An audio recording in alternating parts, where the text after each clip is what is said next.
early years, how did you happen to play the violin and what made you fall in love with it? Yes. Well, I come from a musical family. My father played violin in the Metropolitan Opera for many years. Actually came out to Santa Fe in the 60s and played at the Santa Fe Opera for a couple of summers, I think working with the likes of Stravinsky when he was around.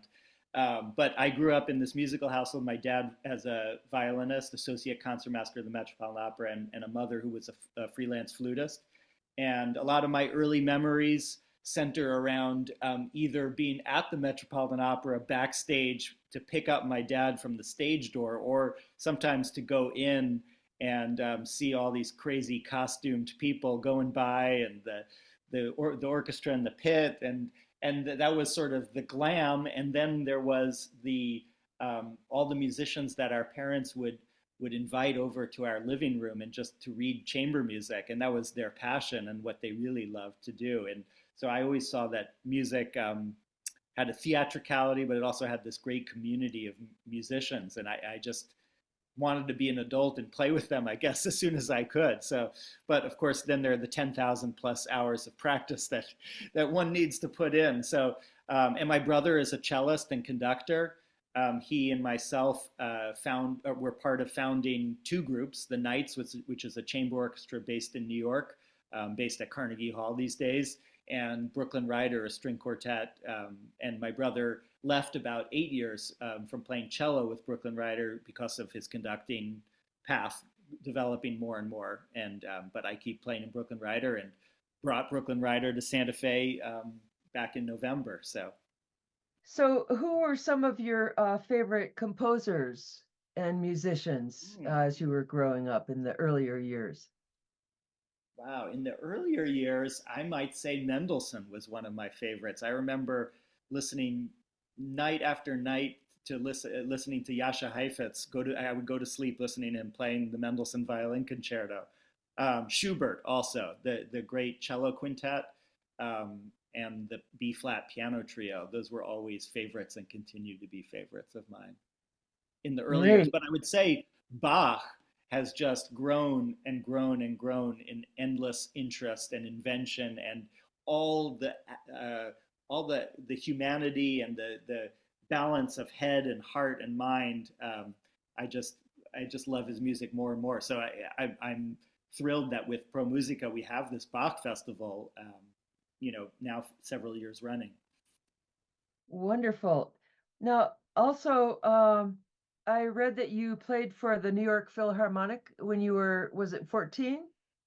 13 or 14? Yeah, I think 13 or 14. 14, yeah. Yeah. How did that happen and what was it like? That was a competition, young performer auditions, I think they were called. So um, I auditioned, and they chose myself and a pianist to play with the Phil on one of their concerts, and it was the Max Brooks Scottish Fantasy that I got to play with them. It was very special. Yeah. Were you nervous? Was it scary too at the same time, or did you I feel think I'm ready? always nervous to play in front of people, or sometimes that is called excitement and feeds a great experience. Sometimes it tips over into nerves. But I guess, that's part.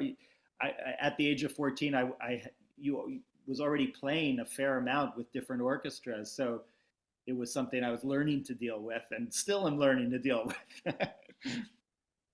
Right. So jitters is part of the whole It's part of what makes schematic of live being a music musician. great, is that anything can happen, and that's what makes it exciting, as opposed to a recording, which is also another great form. But the truth of the moment, that sense of everyone's, you know they're they get binded together in the moment, with music as a certain form of truth. And then that always is. It's like a river. You can't step in the same place twice. It's already gone as you're playing it.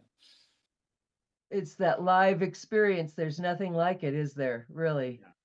Oh my gosh. No, no comparison to the actual live playing together, I Yeah, and that's imagine. what we missed during the COVID years, and so I continue to have this sense every time I go out on stage how lucky we are when we're listening to music in community and experiencing that sense of connection that only music can provide.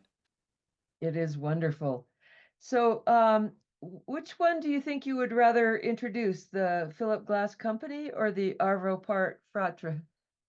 Uh, Maybe company, if especially if you have a recording. I don't know if it's of Brooklyn Rider or of the Knights, but both of those I've recorded it with both of those groups. So, which one do you have actually? It's from the Knights. Okay, great. What do you like about that piece of music? What did you like about performing it previously? And why did you choose it for another concert coming up on the 29th here in Yeah, Santa so Fe? as part of our Bach Festival, we have a couple of programs called Bach and Beyond. And Bach is so central to so much music that came after him. And I think part of that is the incredible architecture in his music, the sense of proportion and of things developing so organically. Philip Glass, who's still alive, approaching his 90th birthday, I think has an incredible sense of architecture in his music as well. And this piece in particular, Company, which he wrote originally as music for a staged version of the Beckett prose poem Company, really has this incredible sense of architecture. And he made it as a string quartet originally, his string quartet number 2, and then he created this string orchestra version, which is the one that we'll be doing with the Pro Musica Orchestra in late December. And this recording is with the chamber orchestra that my brother and I founded in New York called the Knights.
Can you tell me a little bit about the origins of the Silk Road Ensemble, Brooklyn Rider, and the Knights? So I guess, I went to Juilliard. I was on this very, let's see, sort of solo track, I was doing a fair amount of solo playing with orchestras, and then also but chamber music was always central to what I did. And while I had some good orchestral experiences at Juilliard and in Holland when I was there, uh, I felt like orchestra had the potential of being less of a personal experience. But along the way, my brother and I had started, modeling the chamber music parties that our parents had done when we were young, and inviting all our friends together to just read music all night and just for the enjoyment, not preparing for a concert or not preparing for an exam at school or all of that, and kind of wanting to own it for ourselves and our generation. And of course, many conversations that went all night. It's like socialism. They say, if you want to be a socialist, you have to stay up all night. But music is like that too, and to develop a shared aesthetic. And so out of those late night reading parties developed the group The Knights, because we had a few opportunities, my brother and I, in the New York area to put on larger scale concerts at a church here, at a community center there. And we wanted to see what would happen if we rehearsed and had an open floor, more like a chamber music situation than a traditional top-down orchestra. And along the way, my brother had also studied conducting at Juilliard, and he became the conductor of the group. And parallel, right around that time, also coming out of school, I got a call from the Silk Road Project, which the cellist Yo-Yo Ma had started at the time to examine sort of the cross-cultural influences that have always existed for musicians, and particularly in Eurasia. So I had a great interest in music outside of the Western world, but not much experience playing it. But he was really looking for like-minded musical explorers, and many of those were young at the time, because I think there was a sense of open-mindedness that was required to jump into that ship. And then 20 years later, the group still exists. Rhiannon Giddens is the artistic director. Yo-Yo is the artistic director emeritus. But along the way, my first performance in Santa Fe was for Pro Musica with Yo-Yo at the Opera House in a special event. We played Ravel Trio, which we had played all over the world as part of the Silk Road Project, and it was a very special moment and great entry into the Santa Fe community. Brooklyn Rider developed around the same time. All of these groups from the early 2000s, and the members of Brooklyn Rider at some point or another played in all three of those groups. So it was a very close-knit. I've always thought of Brooklyn Rider as my nuclear family, just the four of us, and then Silk Road was, in terms of size, usually a little bit bigger. It was like some cousins, and then the Knights was this big extended family. And but now I don't get to play with Silk Road too much these days because of the commitments of Brooklyn Rider, the Knights, and my role in Santa Fe as artistic director. Thank you. Really interesting. How does collaborating with musicians and composers from other countries inspire and enrich you musically? Well, I think part of an artist's job is to make connections between seemingly disparate elements. And so, and also to take a very bird's eye view to what one does. And I remember my teacher, Robert Mann, saying, don't be a lemming like all these violinists, just going down the same path. And so I think he just encouraged so much curiosity. And once you engage with that part of the brain, you might, it allows you not to take what you love in your tradition for granted, and to appreciate it with hopefully always a beginner's mind. And then to draw, to watch my friend, for instance, from Iran, who plays the Persian fiddle called the Kamanche, and see the way he uses the bow and the many inflections that he gets that are very different from a lot of the technique that a standard Western classical virtuoso would want to do, was such a window into expanding the color palette, as one example, but there's so many. Yeah. Right. So actually it's not only the composers and musicians, but it's also the instruments that come to you that maybe you weren't familiar with in your early days. Yes? Yeah, exactly. And just to see that connection between how different cultures and their aesthetics and how the visual arts or the architecture can be tied to the music in different ways. And in Persian music, they use architectural terms for so many of the musical terms as well, like darumad is door, and often that is the prelude in the Western thinking. So there's also a nice connection there in my mind to Bach. Oh, interesting. What about the role of folk music around the world? How does that inspire you? And is it partly for melody or rhythm or a combination of elements? Yeah, I think music, because it's a reflection of the natural world, is like it's like biodiversity. Why do we appreciate the many fish of the ocean or the variety of plants we have around? And folk music is like that because it has developed over hundreds of years, and you can't pinpoint the one moment where this tune became what it is. And it's always evolving, and and I think it has always fed then the more classical traditions of whatever culture. And that would be true of Western music as much as Persian music or Chinese music, music of the court. While has had its own sphere, is often fed by music of the people in some way. And then it goes off into more abstract realms. But I think every music has always attached itself to life. And there's no music that is more directly tied to life and all of its functions than folk music. So I love the connection that has always existed in Western music to folk traditions, and try to find meaningful ways for those to exist on a program together.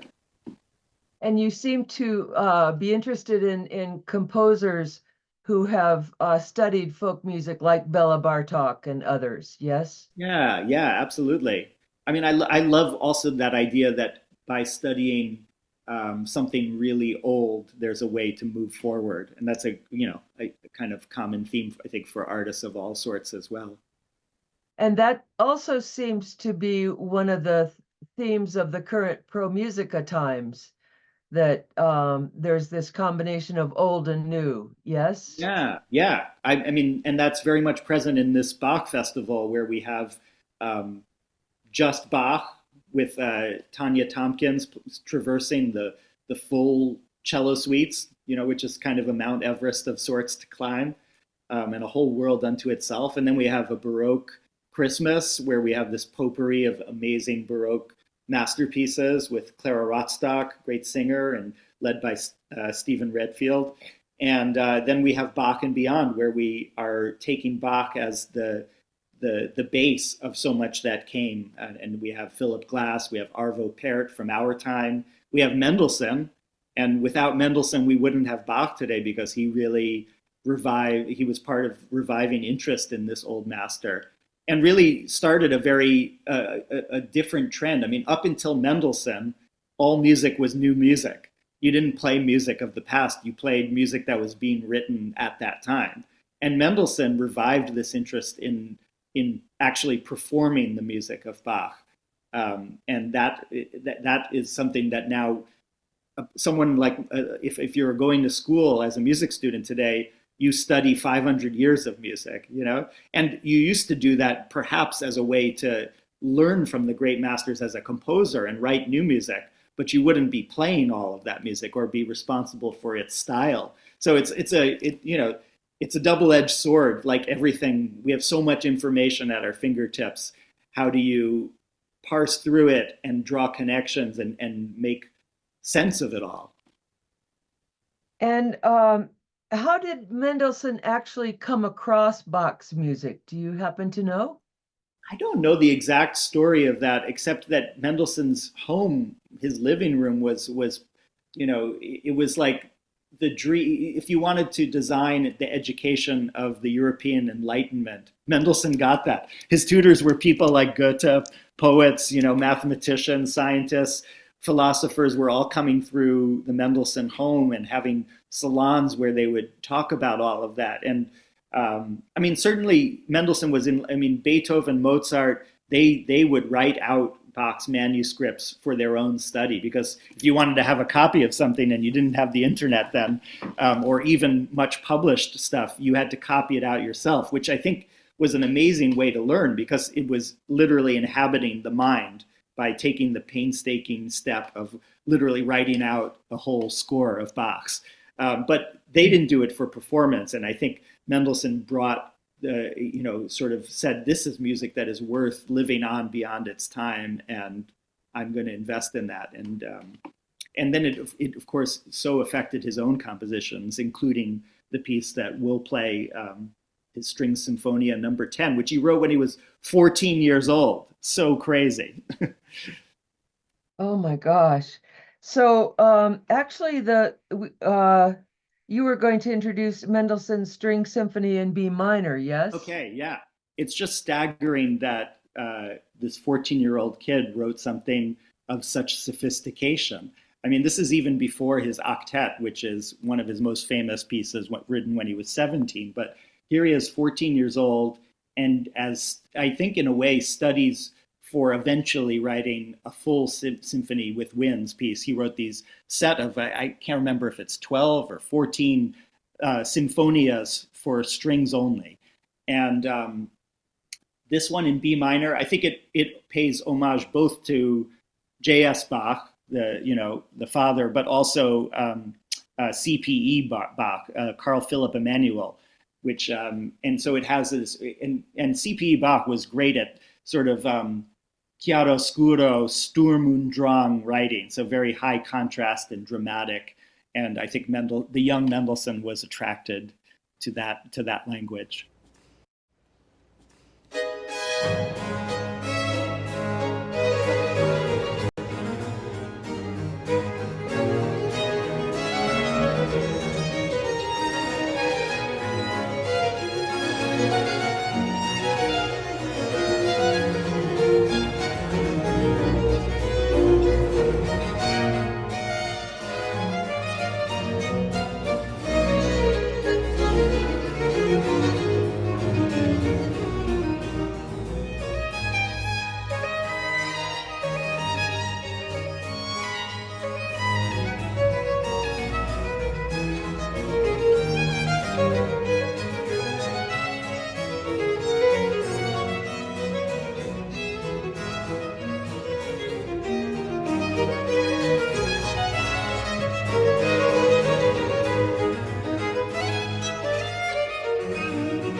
Okay, so part three, Pro Musica, Bach, most and a little Mozart coming up.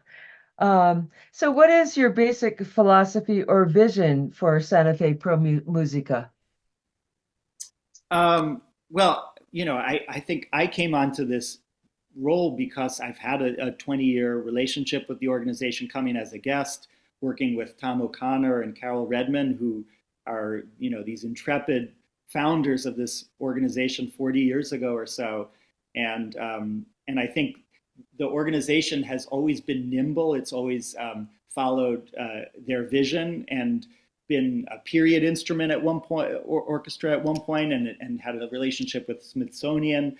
It's done a lot of commissioning over the years, championing women composers and conductors, and it's just a gem of an organization. I love working with the musicians, and I think I hope to carry on that legacy, but through my own lens. And I think the programming this year was done collaboratively with Carol Redman. She was the music director. So when I came on, and we worked together, and it was a joy to put together all these programs.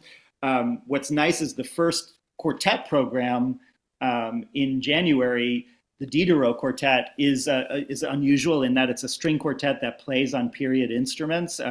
They play on gut strings, and so really get to a sound world that is different tangibly from a modern quartet, and way grittier, and things ring in a different way that's so natural and beautiful. And they, on the heels of our Bach Festival, are actually celebrating Bach's legacy in their own way, through also Mendelssohn. They're playing one of his early string quartets in A minor, and they're playing a Caroline Shaw piece, Punctum, as well as selections from The Art of Fugue by Bach. So it's a perfect follow-up to the Bach Festival. And then at the end of January, we celebrate Mozart's birthday with Marcello Cormio, wonderful conductor, and Anthony Triumfo, who's a young flutist, and he's playing Carl Nielsen's flute concerto. And we have Mozart bookending the program, a Mozart Divertimento, and Mozart's final symphony is Jupiter, which is just music of the spheres. It's the best stuff. So and a piece by Jesse Montgomery, wonderful contemporary composer. So once again, the old, the new, wonderful guests joining Pro Musica, and a lot to celebrate. What are some of the challenges that Pro Musica faces? Coming out of COVID has had challenges. I think for us, audiences were, I think at first hesitant. Well, I think there's both. There was like, yay, we can finally go back to a concert. Amazing. And we all appreciate it. But then also a fair amount of hesitancy last season, I think. But I think this season, there's a lot of good energy moving forward, and some sold out shows. So I encourage everyone to get tickets for the Bach Festival, because they're going fast. And I think then there's also the leadership transitions over the past few years, with Tom and Carol being the founders, the charismatic founders for many years, and handing it off, the reins, to a few folks, and then myself coming on. So I think there's, I think just transitions in music are difficult. We spend most of our time rehearsing the transitions, and I think for organizations as well. But it feels like we have a great energy going on right now. I love working with Tom as executive director at this moment, because he has such an incredible historical knowledge of the organization and musicians' understanding, and same with Carol. So it's a good time for Pro Musica. That's great. What do you think of the Santa Fe audience? I love the Santa Fe audience, because I feel like and that's part of why Pro Musica exists. There's an adventuresome spirit. There's a hunger and curiosity that I've always felt every time I've come to Santa Fe. And so it feels to me like the ground is fertile for the kind of programming that I want to bring to Pro Musica. Interesting. Can you tell me a little bit about the ongoing series? I noticed on the website the String Quartet series, Baroque series, Discovery series. How are those different? Yeah, in a way, there are three pillars to the Pro Musica season these days, which is, the String Quartet series. And those are some of the world's greatest quartets, literally, we get to present in Santa Fe, and are proud to be the organization to do that. And then we have our orchestral series. And those happen either at the Lensic or the St. Francis Auditorium. And then we have our Baroque series, which is part of, as I've mentioned earlier, part of the history of Pro Musica of doing period instrument performance in Santa Fe. And then we get this special festival around Bach, around the holidays, as well as Holy Week. So it's a wonderful three-tiered animal, Pro Musica. Great. And can you tell me a little bit about the performance on January 14th, J.S. Bach's Legacy? Oh, yeah, that was the one, the Diderot Quartet. So that's the program that follows our Bach Festival in a nice way, because they're playing on period instruments, but as a string quartet, which is somewhat unusual out there in the world. And they're fantastic, and very much following up on this idea of Bach and beyond in their own way as a string quartet, with Caroline Shaw and Mendelssohn, once again, and Bach. And can you tell me a little bit about Caroline Shaw? I don't actually know her music. Yeah. Caroline's a friend, lives, and I've worked with her both with my quartet and in other contexts. she's just an incredible spirit, singer as well as violinist and composer. And she sings in the group Roomful of Teeth, which is an incredible chorus. But she's written many quartets. She clearly has a love of the form of the string quartet.